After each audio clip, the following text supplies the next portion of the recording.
Hola, bueno, en esta ocasión vamos a hablar de lo que es el contrato de compraventa. Pues bueno, ¿quién no sabe, o más bien todos y todos los días llevamos a cabo este tipo de contrato implícitamente en nuestras vidas? La compraventa es un contrato que es, sus características. Es un contrato consensual, bilateral, oneroso y típico, en el cual está el vendedor que se obliga a transferir la propiedad a bien de otra persona, que en este caso pues es el comprador, ¿verdad? A cambio de que el comprador pues pague un precio en dinero. Ahorita vamos a explicarlo. En fin, es un contrato que causa la transmisión del derecho de la propiedad, ¿verdad? Ahora bien, el Código Civil Federal, en su parte segunda, en el capítulo de diversas especies de contrato, tenemos el contrato definido por el Código Civil, el contrato de compra-venta, el cual nos dice, en su artículo 2248 nos dice, habrá compra-venta cuando uno de los contratantes se obligue a transferir la propiedad de una cosa o de un derecho, y el otro a su vez se obliga a pagar por ellos en un precio cierto y en dinero. Especifica el Código Civil, en dinero. Dice, siguiendo con este tenor, nos dice, la regla general es perfecta y obligatoria para las partes cuando se han convenido sobre la cosa y su precio, aunque la primera no haya sido entregada ni el segundo satisfecho. ¿Sí? Dice en el 2251, dice, los contratantes pueden convenir en el precio sea el que corre en un día y lugar destinados, fijos en un tercero. Ya sea que lo fije un tercero, perdón. Si lo fija un tercero, pues las dos partes deben de estar de común acuerdo para llevar a cabo esto, ¿verdad? Sí, continuamos.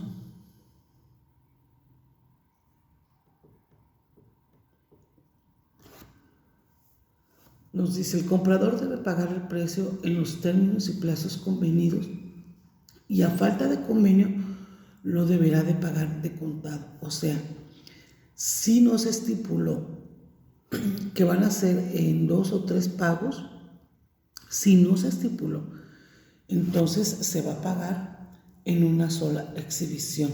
¿Viste?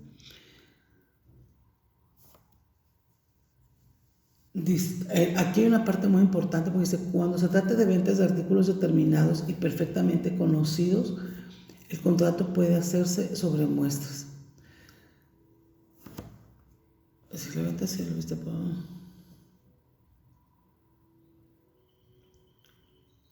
Sí, aquí está, en todo este capítulo tenemos lo que es... Ay, ya me pasé.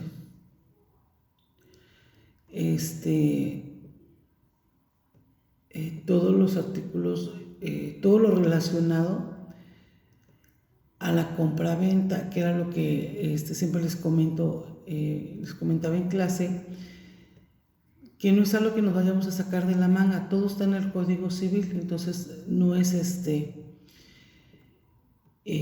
las definiciones. Aquí el Código Civil también nos habla de lo que son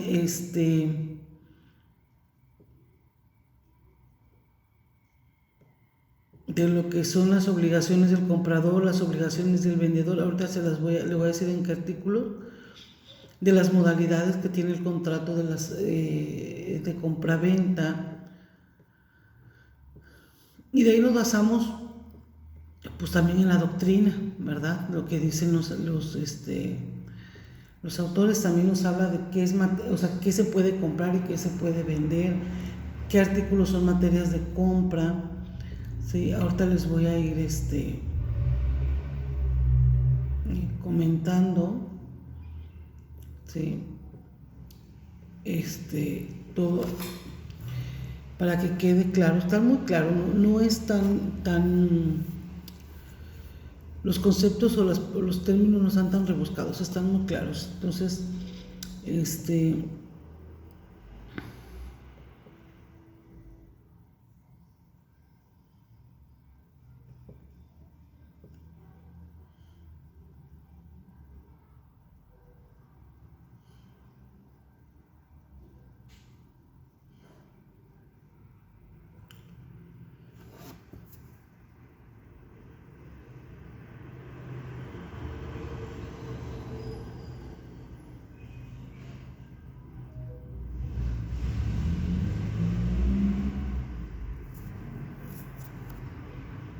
ok, aquí vamos a seguir.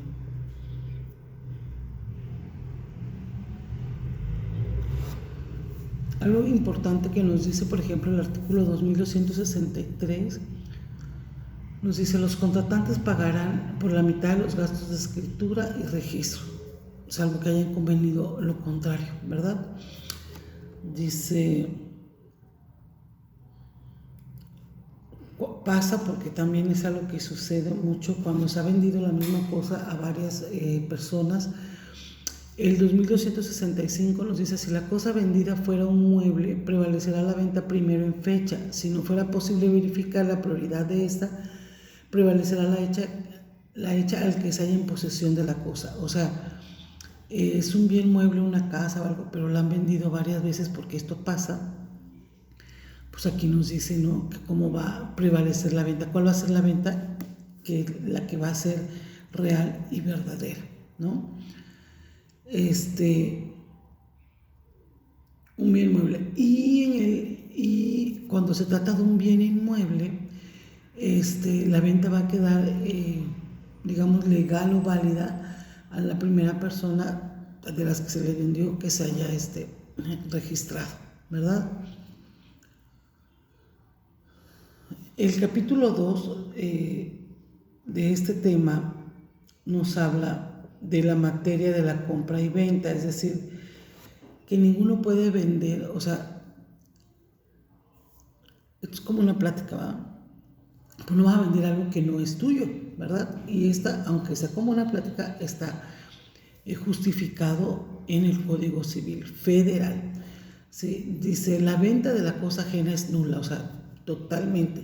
El vendedor nos dice muy claro, dice: es el responsable de los daños y perjuicios si procede con dolo o mala fe. Estamos de acuerdo de que desde el momento que estás vendiendo algo que no te pertenece, pues desde ahí ya hay dolo y desde ahí ya hay mala fe, porque estás vendiendo algo que no te pertenece. ¿Sí? Dice: el contrato quedará revalidado si antes de que tenga lugar la evicción adquiere el vendedor por cualquier título legítimo la propiedad de la cosa. Es decir, antes el vendedor adquirió el título, ¿no? O sea, lo vendió sin tener el título de la propiedad, pero pues ahora ya lo tiene. Entonces, digamos que se vuelve legal, ¿verdad? Dice: la venta de cosas o derechos litigiosos no está prohibida, pero el vendedor que no declare la circunstancia de hallarse la cosa en litigio es responsable de los daños y perjuicios si el comprador sufre la evicción, quedando además sujeto a las penas respectivas. ¿Sí?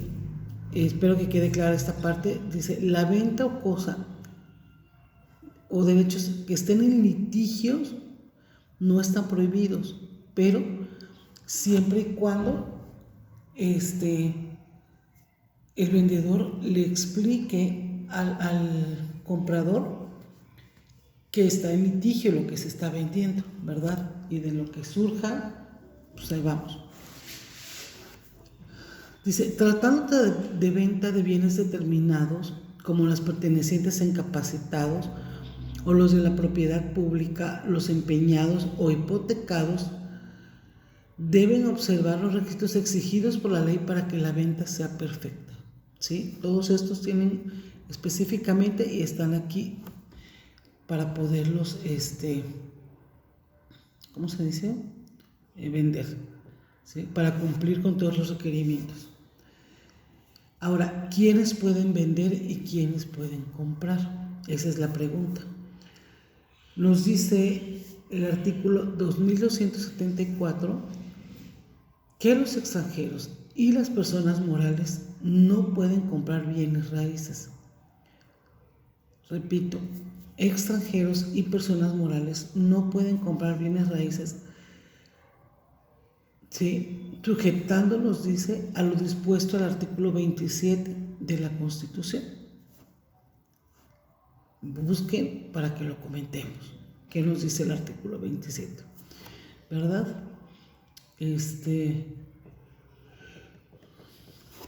Aquí hay algo muy importante que no debería de pasar, pero pues nos dice: los magistrados, jueces, ministerios públicos, defensores oficiales, abogados, procuradoras y peritos no pueden comprar bienes que son objeto de los juicios en los que ellos intervinieron. Ojo, en los que ellos intervinieron. ¿Sí?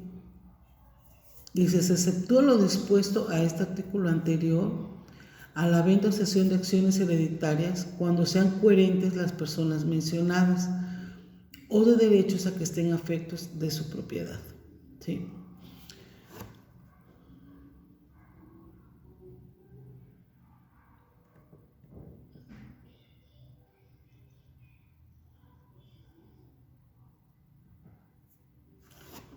El 2280, el artículo, nos habla,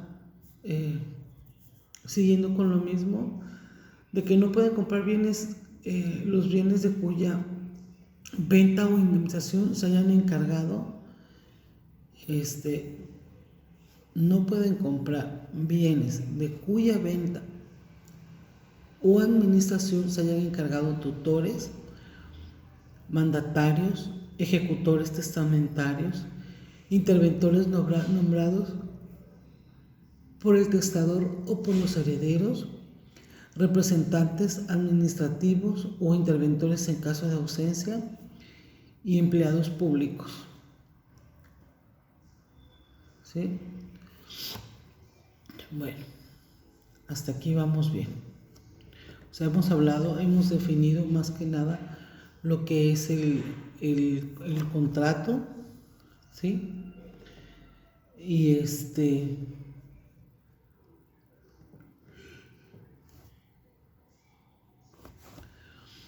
ahora bien, al principio del video comentábamos las características de este contrato. Decíamos que es bilateral. Bueno, pues ¿por qué es bilateral?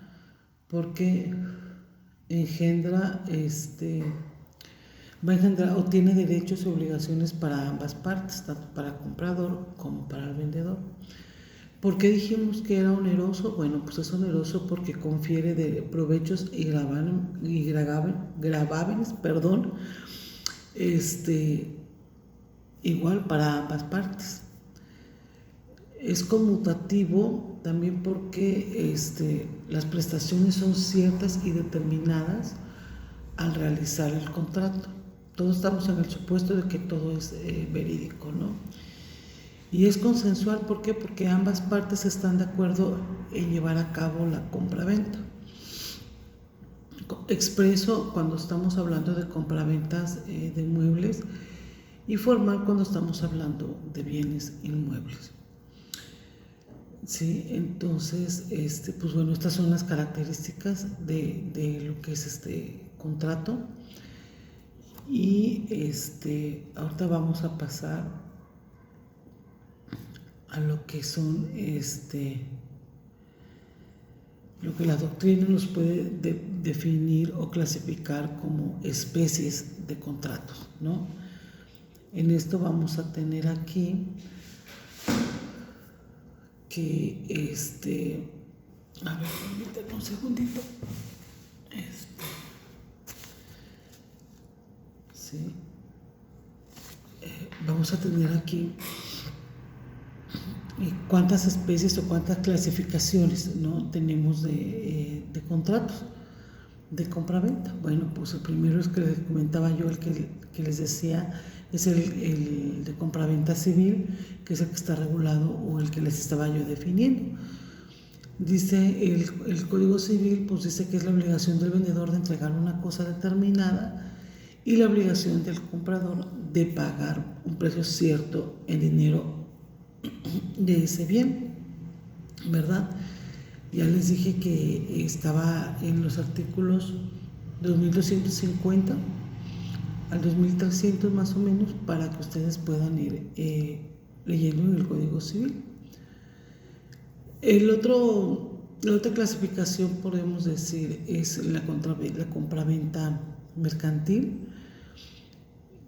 que estas es lo mismo, pero la diferencia es que son para revenderlas, ¿no? Yo compro un bien, pero lo voy a volver a vender, ¿no?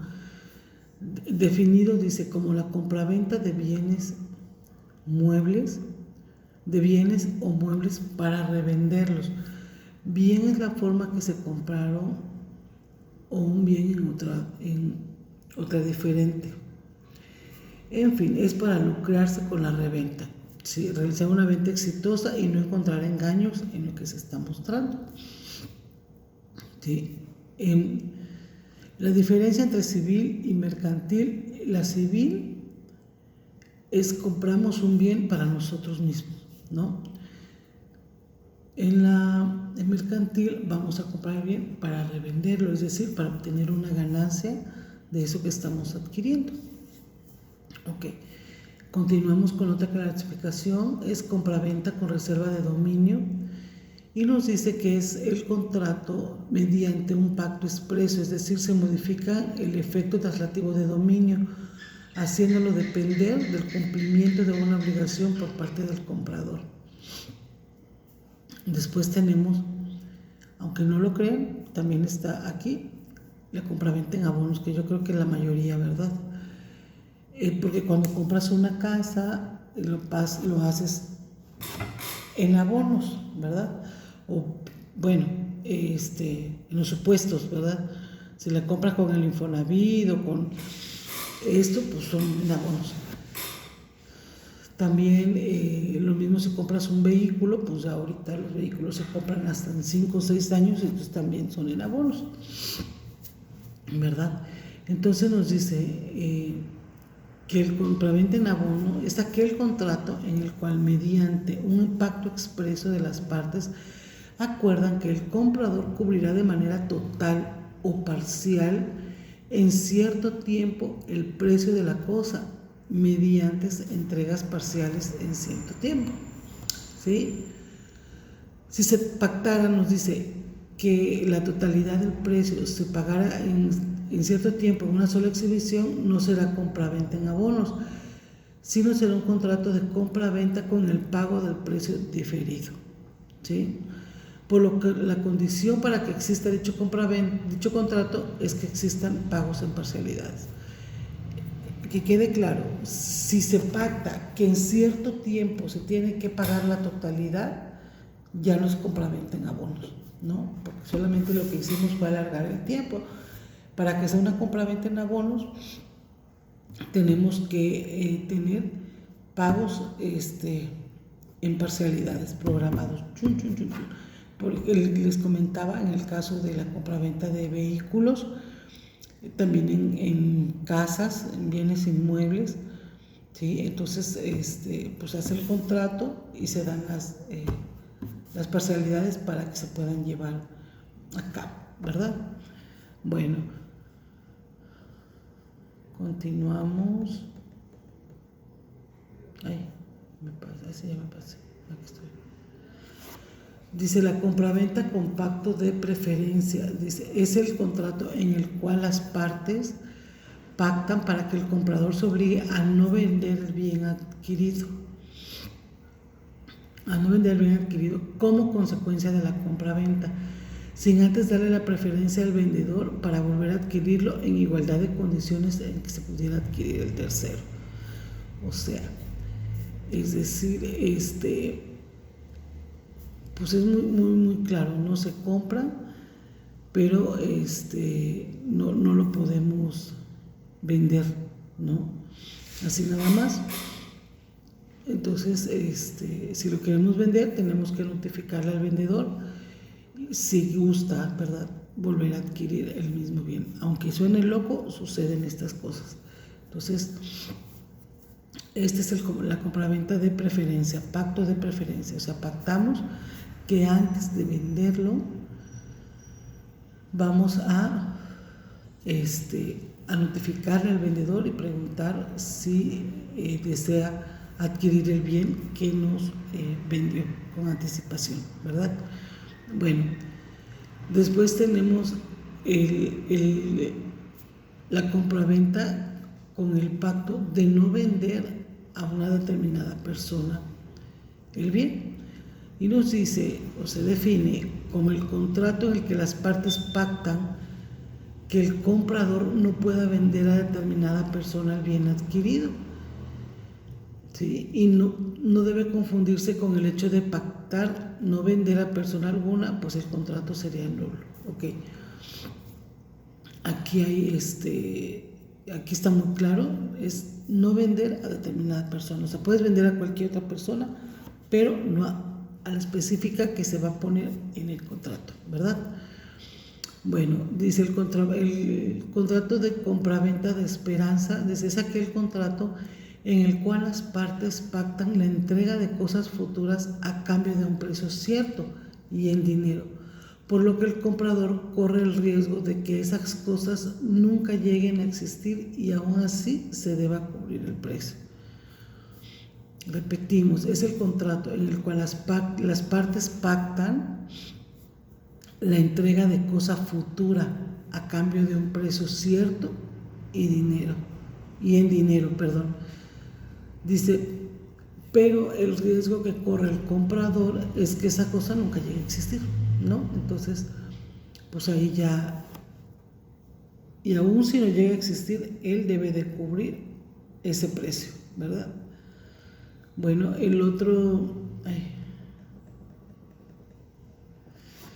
la otra compraventa, que también está dentro de la clasificación, digamos que es la compraventa de cosa esperada, en el cual las partes pactan la entrega de cosas futuras y el pago del precio, subordinándolas a la condición suspensiva de que las cosas lleguen a no existir.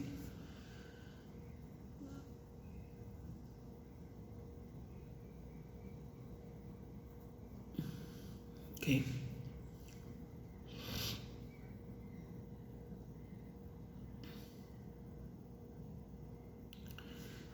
La última clasificación que tenemos es la compraventa judicial, y esta nos dice que es por ley una enajenación forzada, es decir, bueno, básicamente no es un contrato de compraventa porque no existe un acuerdo de voluntades entre los propietarios y el deudor del crédito que da origen al procesamiento judicial.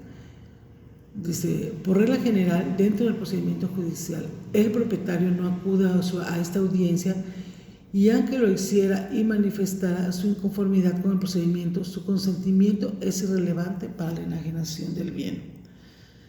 Dice, no es una compraventa ya que ninguna de las partes ni el juez dan consentimiento, fijan el precio. Ok, ni las partes, me desconecté por un segundo. Ok, en esta compraventa judicial ni las partes ni el juez van a poner el precio, sino es el perito el que va a evaluar y va a señalar un valor y un precio estimado, el cual va a quedar como base para ambas partes, ¿no? Entonces, pues bueno, estas son la clasificación de los contratos. En el siguiente video vamos a hablar de los elementos del mismo y de las obligaciones del vendedor y del comprador.